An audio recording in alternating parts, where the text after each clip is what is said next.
Nagpatawag ng special cabinet meeting si Pangulong Ferdinand Marcos Jr. kaninang umaga para talakayin ang kalagayan ng mga Pilipino sa Middle East sa gitna ng lumalalang sitwasyon sa rehiyon.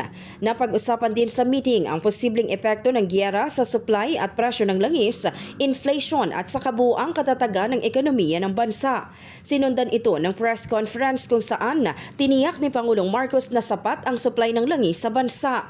Ayon sa punong ehekutibo, may 50 hanggang 60 days pang reserba ng gasolina, diesel at kerosene ang Pilipinas.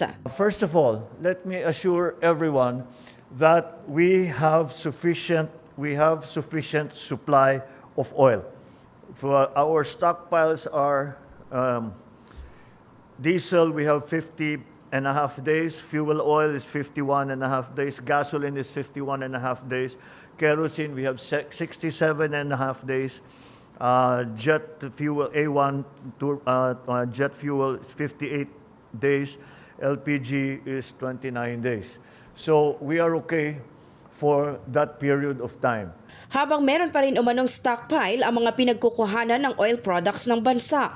Gayunpaman, hindi inaalis ng Pangulo ang posibilidad na maaapektuhan ang supply kung babawasan ng mga oil-producing countries ang kanilang inilalabas na krudo. Dahil dito, plano rin ng punong ehekutibo na kausapin ng liderato ng Kongreso upang mabigyan siya ng special power na mabawasan ang excise tax sakaling lumampas sa $80 per barrel ang presyo ng Dubai crude. Sa ilalim kasi ng train law, fixed ang excise tax sa mga produktong petrolyo at limitado ang kapangyarihan ng Pangulo na ito ay suspendihin, kaya kailangan pa rin ang pag-aproba ng Kongreso para sa mas malaking bawas buwis. Paglilinaw ng Presidente, isa lamang itong emergency measure at hindi permanenteng polisiya. There is also a proposal that we will examine further. I am going to talk to the leaders in both the House and in the Senate to maybe this is not yet a sure thing, but this is something that we are discussing, and it could be helpful. Is to give me the President the authority to reduce excise tax on petroleum products should Dubai crude exceed $80 per barrel.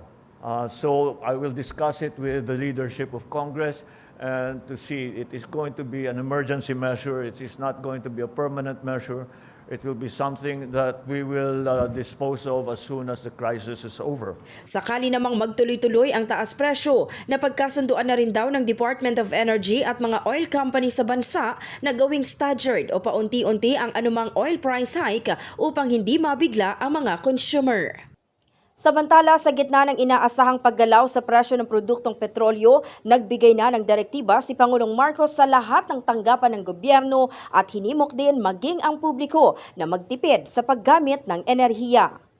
In the heart of changing lives, ako si Brigada Maricar Sargan ng 105.1 Brigada News FM Manila, the Music and News Authority.